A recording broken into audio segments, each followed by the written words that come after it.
আসসালামু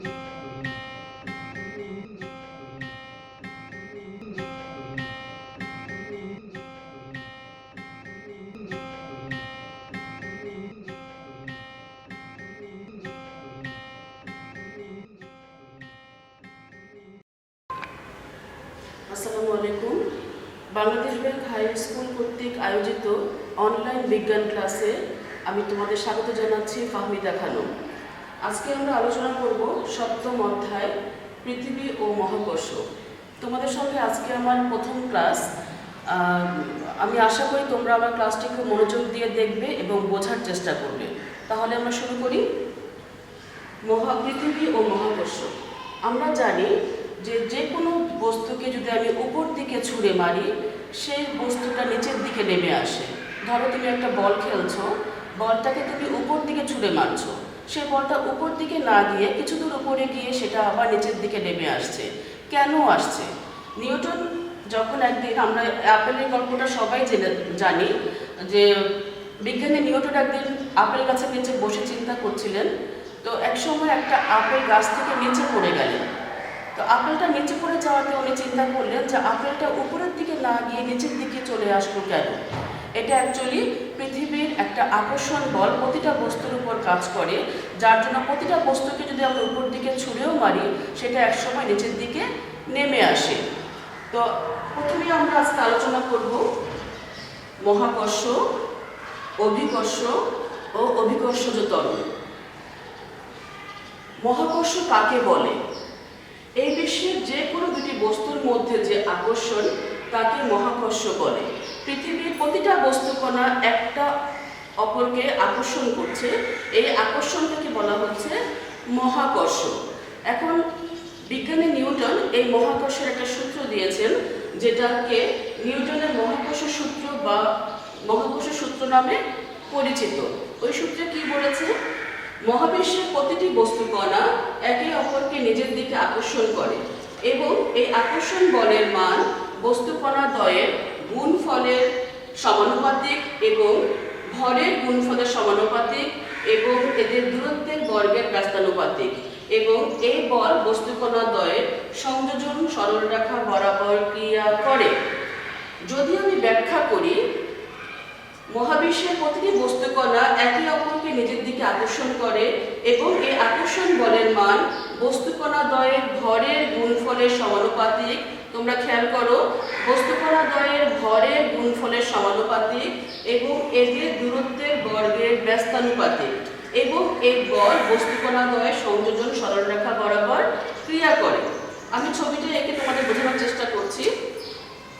যদি আমরা দুটা বস্তু কনসিডার করি, একটাকে নাম দিচ্ছি আমি M1, যার ভর M1, আর একটাকে নাম দিচ্ছি আমি M2। এদের মাঝে মধ্যবর্তী দূরত্ব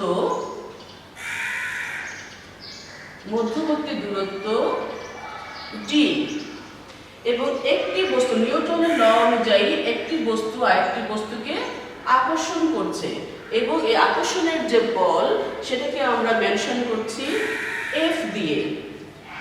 এবং আমরা কি বলেছি? এই বল বস্তুকণা দ্বয়ের সংযোজন সরলরেখা বরাবর ক্রিয়া করে। এবং তোমরা খেয়াল করবে, এই যে আমি দূরত্ব ডিস্টেন্স দিয়েছি, ডিস্টেন্সটা কিন্তু আমি নিয়েছি কেন্দ্র থেকে। কাজে আমরা এই ডিস্টেন্সটা সবসময় কনসিডার করব কেন্দ্র থেকে দূরত্ব। তাহলে নিউটনের সূত্র অনুযায়ী এই আকর্ষণ বলের মান, আকর্ষণ বলকে যদি আমি F দ্বারা ইন্ডিকেট করি, আকর্ষণ বলের মান বস্তুকণা দ্বয়ের ভরের গুণফলের সমানুপাতিক, তার মানে প্রপোর্শনাল টু M1 M2। বস্তুকণা দ্বয়ের ভরের গুণফল, M1 হলো একটি বস্তুর ভর, M2 হলো দ্বিতীয় বস্তুর ভর, তাহলে এদের গুণফলের সমানুপাতিক। এটা হলো সমানুপাতিকের সাইন। এবং আরো বলেছে এদের দূরত্বের বর্গের ব্যস্তানুপাতিক, তাহলে এই বলটা হবে দূরত্বের বর্গের ব্যস্তানুপাতিক। যদি দূরত্ব আমার d হয়, তাহলে এর বর্গ হবে স্কয়ার। ব্যস্তানুপাতিক মানে কি? ব্যস্তানুপাতিক মানে হলো 1/d²। যদি d আমার বয়স বাড়ার সাথে সাথে তোমারও বয়স বাড়ে, তার মানে সমানুপাতিক। আমি আবার বলছি, যদি আমার বয়স বাড়ার সাথে সাথে তোমার বয়স বাড়ে, বা যে কোনো একটা বস্তুর রেসপেক্টে একটা বস্তুর জন্য যদি আরেকটা বস্তুর একই হারে বৃদ্ধি পায়, তাকে বলা হয় সমানুপাতিক।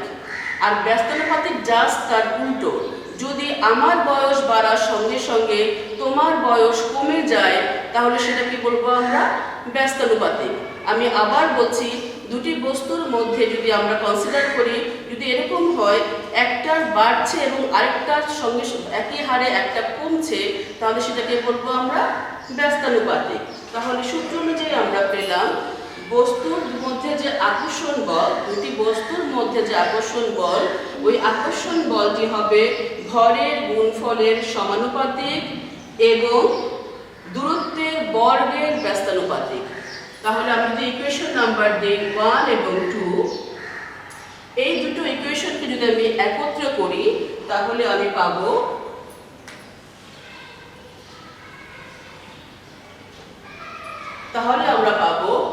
F is proportional to m1 m2 by d square। এই দুটোকে আমি যদি একত্রিত করি, তাহলে আমার ফর্মুলা আসে F is proportional to m1 m2 by d square।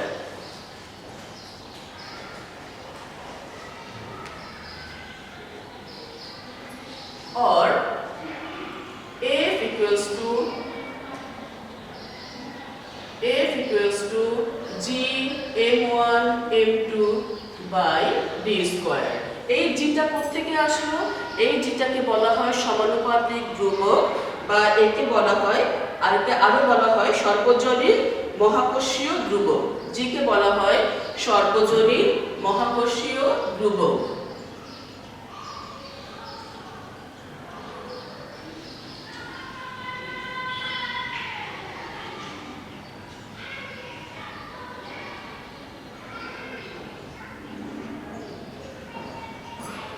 তাহলে আমরা এই জিটাকে কেন বসালাম? জিটাকে আমরা প্রপোর্শনাল যে সাইনটা ছিল, সমানুপাতিক যে সাইনটা ছিল, সেই সমানুপাতিক সাইনটাকে অমিট করার জন্য আমরা এই জিটাকে বসিয়েছি। এটাকে বলা হয় মহাকর্ষীয় ধ্রুবক বা সর্বজনীন মহাকর্ষীয় ধ্রুবক। এবং ধ্রুবক মানে কি? যে এর মানটা হবে কনস্ট্যান্ট, এবং মানটা হবে ধ্রুবক, অপরিবর্তনীয়। এবং জি এর মান হলো g = 6.673 into 10 to the power minus 11 newton metre square by kg square. এর ইউনিট হলো, একক হলো newton metre square by kg square. তাহলে আমাদের নিউটনের ল অনুযায়ী আমাদের দুটি বলের মধ্যে যে দুটি বস্তুর মধ্যে যে আকর্ষণ বল, সেই আকর্ষণ বলের মধ্যে আমাদের ফর্মুলাটা হলো F equals to G m1 m2 by d square। তাহলে আমরা জানলাম, আমরা এই ফর্মুলা দিয়ে আমরা সমস্ত কাজ করব। এখন আমি যে ছবিটা এঁকেছিলাম, m1 বস্তু m2 বস্তু, দুটার মধ্যে যে আমাদের আকর্ষণ বল F, এদের মধ্যকার দূরত্ব হলো d। যদি এরকম কোনো বস্তু থাকে, যদি আমরা তাহলে বস্তু থাকে এবং এদের মধ্যে আকর্ষণ বল থাকে, আকর্ষণ বলের মানটা বের করবো আমরা এই ফর্মুলার মাধ্যমে। এখন কথা হলো, যদি আমি এই ভরের মানকে পরিবর্তন করি বা এর দূরত্বকে বাড়িয়ে দেই, কমিয়ে দেই, তখন আমাদের আকর্ষণ বলের মান কি দাঁড়াবে? দেখো, যদি আমি এই ভরের গুণফলকে দ্বিগুণ করি, দূরত্বকে কনস্ট্যান্ট রেখে, অপরিবর্তিত রেখে, তখন আমরা কি পাবো? তাহলে কোশ্চেন হতে পারে,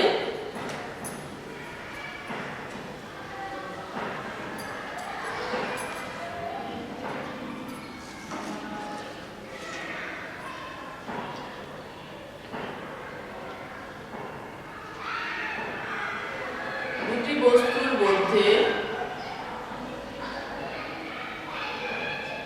আকর্ষণ বলের মানের কি পরিবর্তন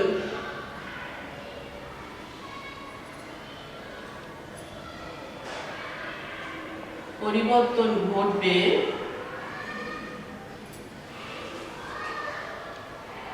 যদি ভরের গুণফল দ্বিগুণ করা হয়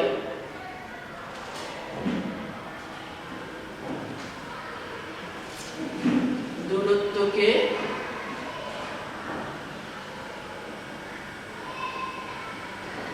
একই রেখে বা অপরিবর্তিত রেখে।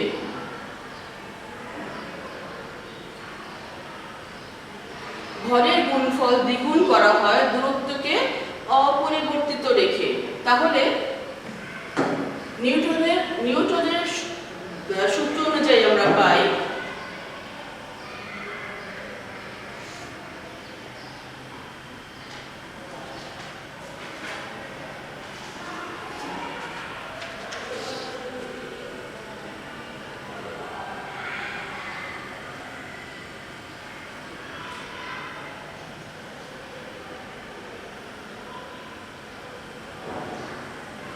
নিউটনের মহাকর্ষ সূত্র হতে পাই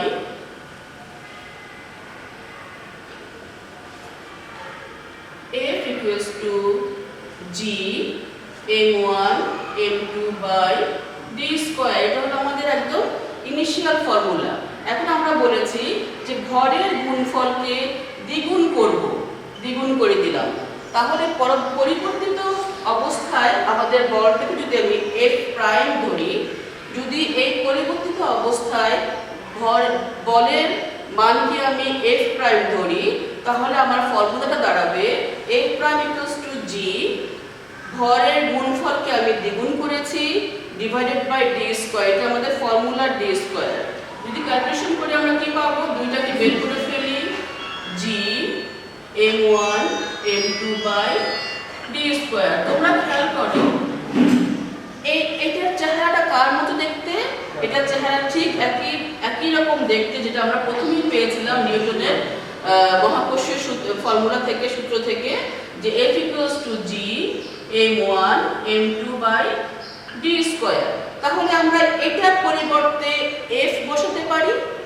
তাহলে আমরা লিখতে পারি F prime equals to twice F, F prime equals to twice F। তোমাদের নিশ্চয়ই কারো বুঝতে অসুবিধা হচ্ছে, আমি আরেকবার বলি। আমরা নিউটনের মহাকর্ষ সূত্র থেকে পেয়েছি যে F equals to G m1 m2 by d square. এখন যদি আমরা এই m1 m2 কে পরিবর্তন করি, এদের ভরের গুণফলকে দ্বিগুণ করি, তাহলে আমাদের এই বলের মানটা কি হবে? যদি আমরা এটাকে দ্বিগুণ করি দূরত্বটাকে একই রেখে, ধরো আমি এটাকে বড় করে দিলাম, দুইটার গুণফলটা আমাদের বস্তু দুটা বড় করে দিলাম, ভরটাকে বাড়িয়ে দিলাম, তাহলে আমার আকর্ষণ বল হবে F prime equals two twice F। কিভাবে বের করেছি? G ভরের গুণফলকে আমি ডাবল করেছি, d স্কয়ার আবার অপরিবর্তিত আছে। তাহলে যদি 2টাকে আমি বের করে দিই, 2 G m1 m2 by d square. তাহলে G m1 m2 হলো আমার যে অরিজিনাল যে ফর্মুলা আছে সেই ফর্মুলাটার মধ্যেই দেখতে হয়েছে, কাজে আমরা এটার পরিবর্তে সরাসরি F লিখতে পারি। তাহলে F prime equals two twice F। তাহলে আমরা লিখতে পারি যে যদি আমরা ভরের গুণফলকে দ্বিগুণ করি দূরত্বকে কনস্ট্যান্ট রেখে, তাহলে আমাদের আকর্ষণ বলের মান পূর্ববর্তী বলের মানের দ্বিগুণ হবে।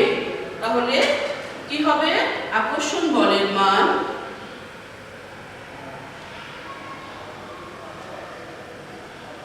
পূর্ববর্তী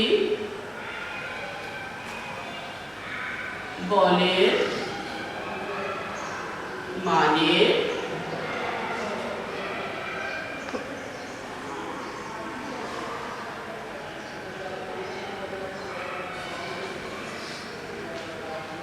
দ্বিগুণ হবে। ঠিক একইভাবে যদি আমরা এখন 3 গুণ করি, তোমরা কি পারবে? বাচ্চারা বের করতে, যদি আমি ভরের গুণফলকে 3 গুণ বাড়িয়ে দেই, ভরের 3 গুণ বাড়াই, দূরত্বকে একই রেখে, তাহলে কি তোমরা ক্যালকুলেশন করে বের করবে, আমাদের বের করতে পারবে যে আমাদের আকর্ষণ বলের মান কিরকম পরিবর্তিত হয়। আমরা একটু দেখি। আমি এখন 3 গুণ করছি, ভরের গুণফলকে 3 গুণ করছি, তাহলে নিউটনের মহাকর্ষ সূত্র হতে আমরা কি পেয়েছি fundamentally, F = G m1 m2 by d square. কিন্তু আমরা যদি এটাকে 3 গুণ করি,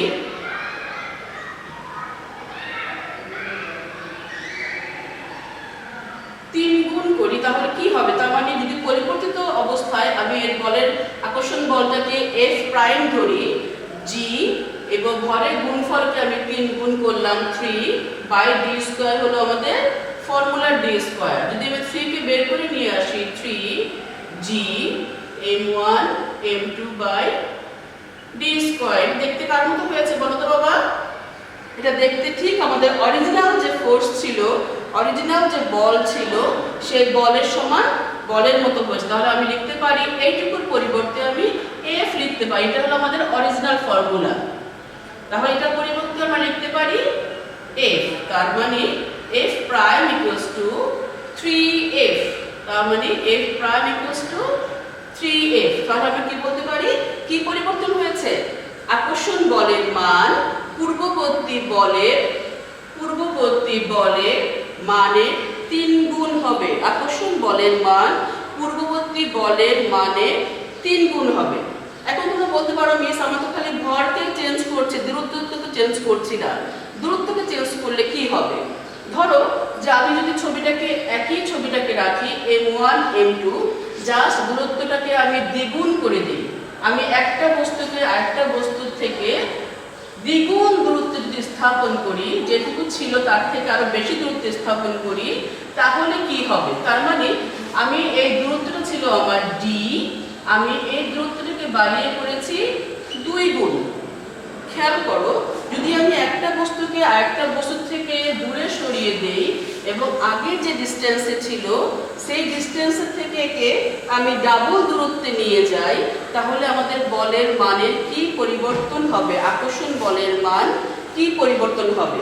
তাহলে আগে ছিল আমাদের ফর্মুলায় আমরা বসেছিলাম যে দূরত্বটা ধরেছিলাম d, যেহেতু আমি দূরত্বটাকে ডাবল করে দিয়েছি, সেই দূরত্বটাকে আমরা এখন বলবো 2d।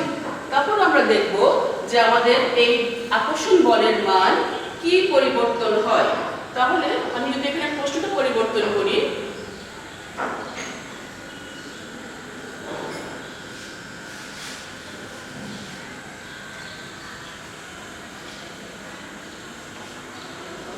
আমি 2 নম্বরে বলছি ডিসটেন্স পরিবর্তন করে, সেই ক্ষেত্রে আমরা কিন্তু ভরটাকে একই রাখবো, শুধু ডিসটেন্সটাকে আমরা পরিবর্তন করব।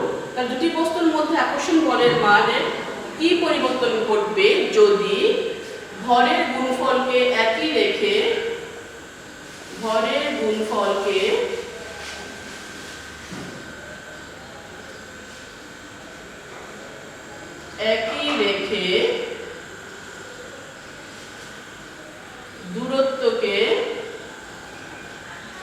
দূরত্বকে দ্বিগুণ করা হয়। ভরের গুণফলকে একই রেখে দূরত্বকে দ্বিগুণ করা হয়।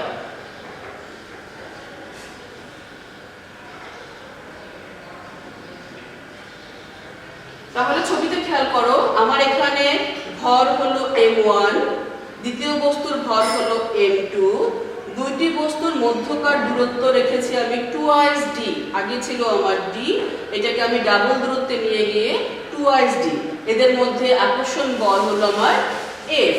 তাহলে না, এদের মধ্যে আকর্ষণ বল হলো, আমি ধরবো এখন পরিবর্তিত পরিবেশে, এটা হলো F প্রাইম। তাহলে যদি বস্তু, তাহলে আমাদের মহাকর্ষীয় সূত্র অনুযায়ী, নিউটনের মহাকর্ষীয় সূত্র অনুযায়ী মহাকর্ষীয় বল F প্রাইম ইকুয়ালস টু, আমি ফর্মুলাকে ফলো করছি, G প্রথম ভর m1, দ্বিতীয় ভর m2 এদের মধ্যে দূরত্ব হলো টুয়ার্ডস ডি। আমরা জানি ফর্মুলা ছিল D square, distance square. Distance আমাদের এখন 2d, তাহলে 2d হোল স্কয়ার। তোমরা এই জিনিসটা বুঝতে তোমাদের সবারই অসুবিধা হয়। তোমরা একটু খেয়াল করো, আমাদের নিচের যে ব্যস্তানুপাতিক ছিল সেটা হলো আমাদের দূরত্বের বর্গের ব্যস্তানুপাতিক। তার মানে আমার যদি আমি দূরত্ব বাড়াই তাহলে এখানে আমার আগে ছিল ডি, যেহেতু আমি দূরত্বকে দ্বিগুণ করে দিয়েছি ওই ফর্মুলার স্কয়ার আমার থাকবে, সেটা হবে হোল স্কয়ার। তাহলে f prime equals to g m1 m2 by 2d whole square. তোমরা প্রশ্ন করো মিস 2 এর উপরে কেন স্কয়ার যাবে, 2d হোল স্কয়ার কেন হবে, কেন 2d স্কয়ার হবে না? এখন এটার ফর্মুলাটা হলো দূরত্ব স্কয়ার। তুমি দূরত্ব যাই নাও না কেন, 2d নাও, 3d নাও, 4d নাও, যাই নাও না কেন, সেই দূরত্বের উপর হোল স্কয়ার হবে। তাহলে আমরা সমাধান করি, g m1 m2 by 2 square means 4d square. যদি এই 4টাকে 1/4টাকে বের করে আনি বাইরে, খেয়াল করো 4 নিচে, তার মানে 1/4। যদি 1/4 কে বের করে আনি তাহলে m1 m2 by d square. একটু খেয়াল করো তো কার মতো দেখতে, কার মতো দেখতে? এটা হলো ঠিক আমাদের অরিজিনাল যে অ্যাট্রাকশন ফোর্স ছিল F equals to G m1 m2 by d square, ঠিক তার মতো দেখতে। তাহলে আমরা লিখতে পারি 1/4 equals to of F prime। তাহলে আমাদের পরিবর্তিত অবস্থায় আমার আকর্ষণ বলের মান হবে 1/4 of অরিজিনাল ফোর্স, 1/4 of পূর্বের ফোর্স, পূর্বের বল। তাহলে যদি আমি ভরের মানকে সমান একই রেখে দূরত্বকে বাড়িয়ে দেই তাহলে আমার আকর্ষণ বলের মান হবে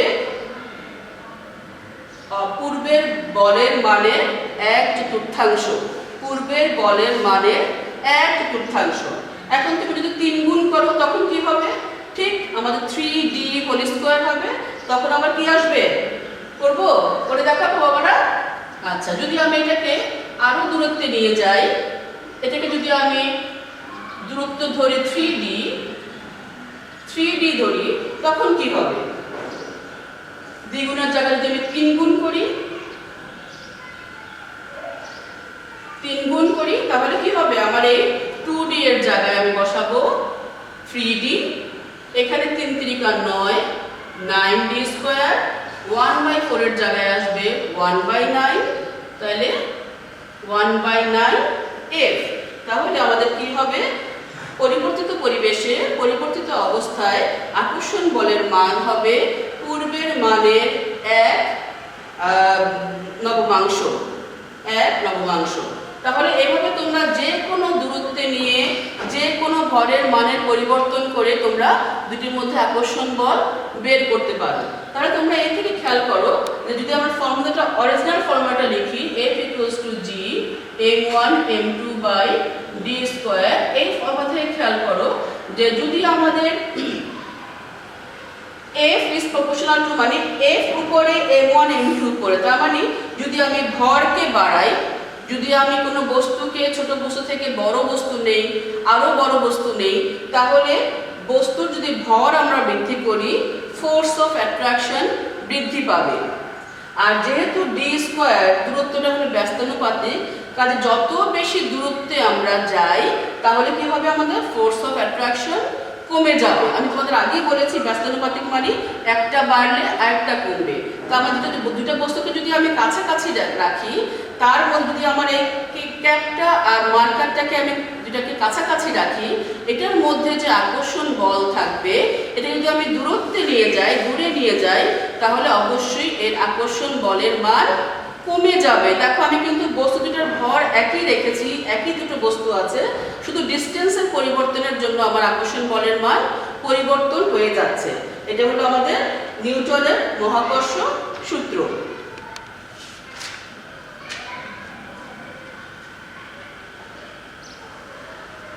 এখন আমরা আলোচনা করব আমাদের দ্বিতীয় টপিক অভিকর্ষ এবং অভিকর্ষজ ত্বরণ। এখন আমরা জানব অভিকর্ষ সম্বন্ধে। অভিকর্ষ কি? পৃথিবী এবং অন্য যে কোনো বস্তুর মধ্যে যে আকর্ষণ বল তাকে বলা হয় অভিকর্ষ। আমরা মহাকর্ষ সম্বন্ধে কি জেনেছি? মহাবিশ্বের প্রতিটি বস্তুকণা একে অপরকে নিজের দিকে আকর্ষণ করে, প্রত্যেককে আকর্ষণ করে। এই আকর্ষণটাকে বলা হচ্ছে মহাকর্ষ। আর মহাকর্ষের সঙ্গে অভিকর্ষের পার্থক্যটা শুধু অল্প একটু পার্থক্য, যে এখানে ছিল যে কোনো দুটি বস্তুর মধ্যে, আর এখানে হবে দুটি বস্তুর মধ্যে একটা থাকবে পৃথিবী আর একটা থাকবে অন্য যে কোনো বস্তু, মানে আমার পৃথিবী থাকতেই হবে।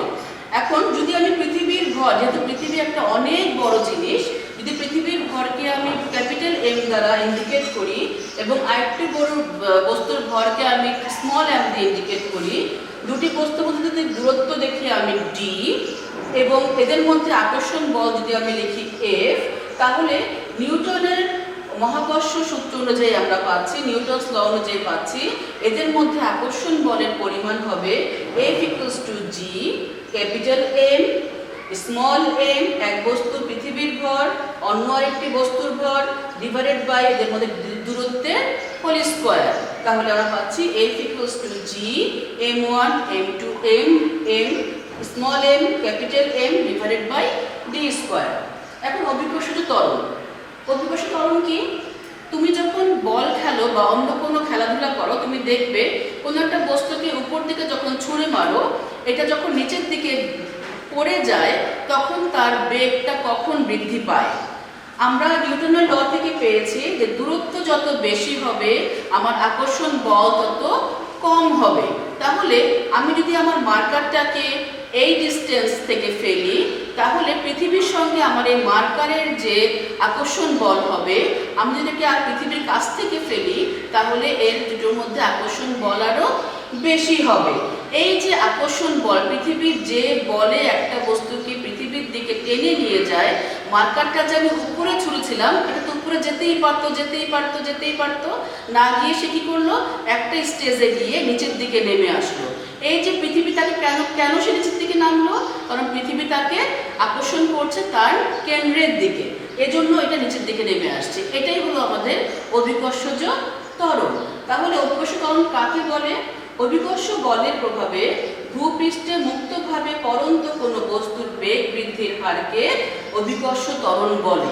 তাহলে আমাদের এই অভিকর্ষ বলের প্রভাবে যে বেগটা বৃদ্ধি পায় সেটা কি বলা হচ্ছে আমাদের অভিকর্ষ ত্বরণ।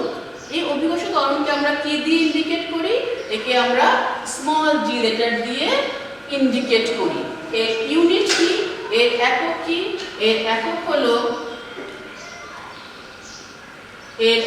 হলো মিটার পার সেকেন্ড স্কয়ার।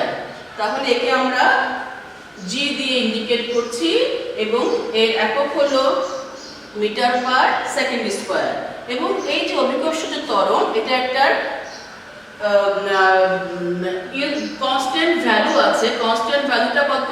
এটার ভ্যালু হলো 9.8 মিটার পার সেকেন্ড স্কয়ার। তাহলে যে এই অভিকর্ষজ ত্বরণ, এর ইউনিট হলো মিটার পার সেকেন্ড স্কয়ার এবং এটার যে ভ্যালু, এটার যে মানটা হলো 9.8 মিটার পার সেকেন্ড স্কয়ার। এখন আমরা কিভাবে এই জি এর ভ্যালুটা বের করব? আমরা এখন এই জি এর মানটা কিভাবে বের করতে পারি?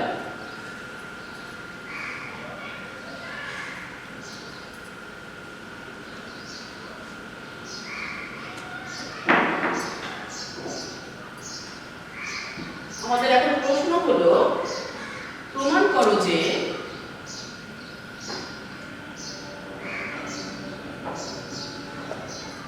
জি এর মান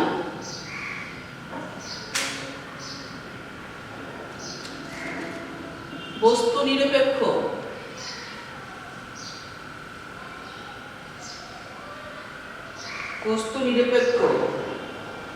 হলেও স্থান নিরপেক্ষ নয়।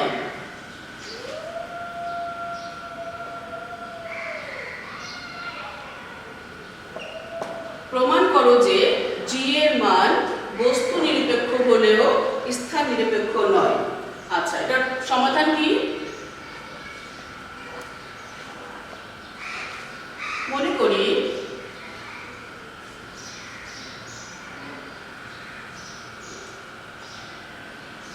পৃথিবীর ভর ক্যাপিটাল এম,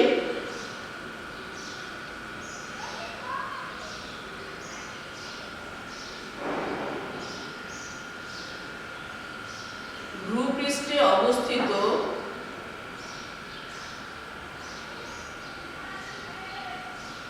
কোন বস্তুর ভর স্মল m, এই দুটির মধ্যে দূরত্ব কি হবে d। তাহলে নিউটনের ল অনুযায়ী আমরা কি পাচ্ছি? নিউটনের ল অনুযায়ী পাচ্ছি এদের মধ্যে আকর্ষণ বল হবে F = G capital M small m by d square. আমাদের একদম ফান্ডামেন্টাল লটা যেটা আমরা প্রথমেই পেয়েছিলাম। বলের পরিমাণ থেকে আমরা পাই, আমরা একটা ইকুয়েশন নাম্বার দিই, এটা ইকুয়েশন নাম্বার 1।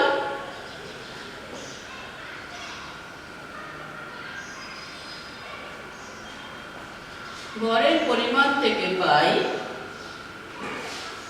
F = mg। এটা আরেকটা ফর্মুলা, F = mg। তার মানে যে ফোর্সটা আছে, যে ফোর্সটা হলো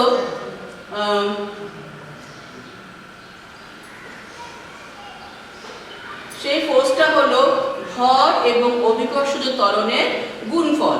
তাহলে তো ইকুয়েশন নাম্বার 1 and 2 দেখো, এটাও ফোর্স অফ অ্যাট্রাকশন আকর্ষণ বল, এটাও একটা আকর্ষণ বল। তাহলে আমরা লিখতে পারি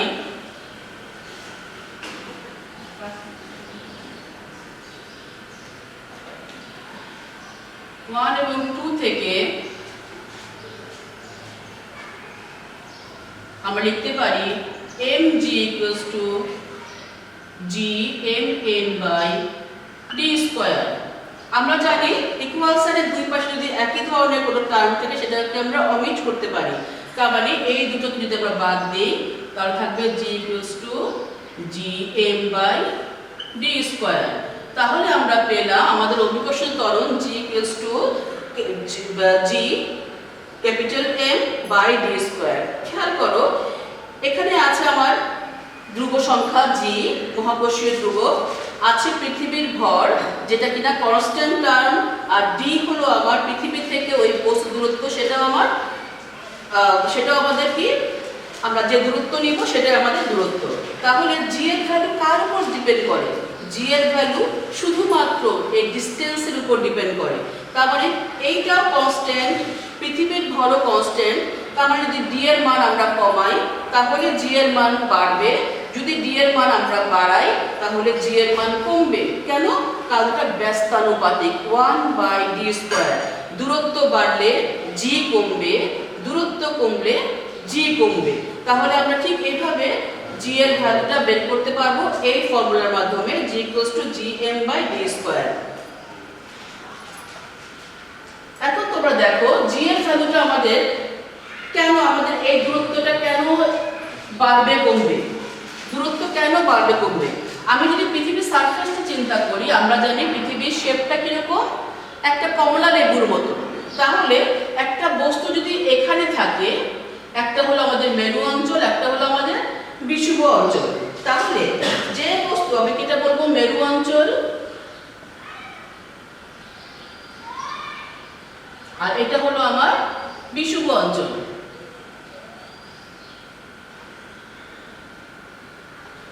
যদি কোনো বস্তু আমার এই জায়গায় থাকে তাহলে পৃথিবীর কেন্দ্র থেকে এর ডিসটেন্স হবে এইটুকু, ডিসটেন্স কম। যদি ডিসটেন্স কম হয় তাহলে ডেফিনেটলি আমার g এর ভ্যালু বেশি হবে। যদি বস্তুটা আমার এখানে থাকে তার ডিসটেন্স হলো আমার এইটুকু, যদি আমার বস্তুটা এখানে থাকে তার ডিসটেন্স হবে এইটুকু, যদি আমার বস্তু এখানে থাকে তাহলে তার ডিসটেন্স হবে এইটুকু। তার মানে যদি আমরা বিষুব অঞ্চল থেকে মেরু অঞ্চলের দিকে যাই তাহলে আমার d এর মানটা কমতে থাকে, এবং জানি আমরা যে d এর মানটা কমলে আমার g এর মান বাড়বে।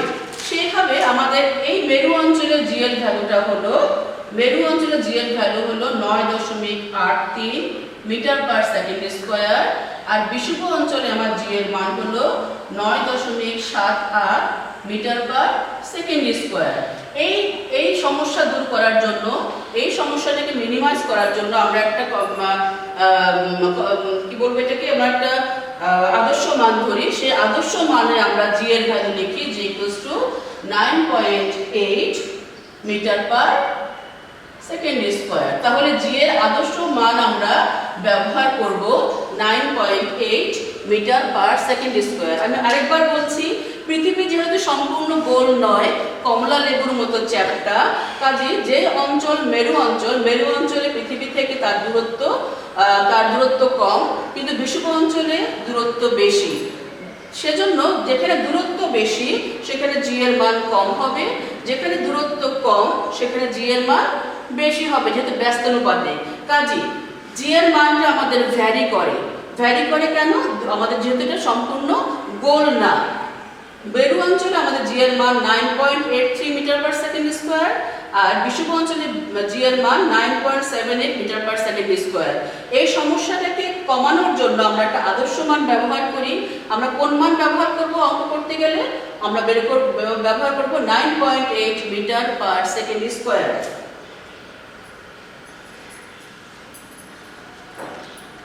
তাহলে শিক্ষার্থীরা, আজকে আমাদের এই পর্যন্তই থাক। যেটুকু আজকে পড়িয়েছি আমি আশা করব তোমরা ক্লাসটা ফলো করবে। যখন পড়বে বইটা অবশ্যই সামনে রাখবে, সামনে খাতা কলম থাকবে, তোমরা পড়বে এবং লিখবে। বিজ্ঞান যদি লিখে লিখে না পড়ো কখনোই পড়া হবে না।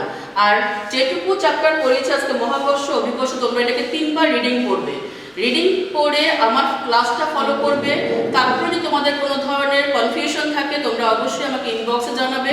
আমি পরবর্তী ক্লাসে তোমাদের এই সমস্যাটা সমাধান করার চেষ্টা করব। সকলে ভালো থাকো, ধন্যবাদ।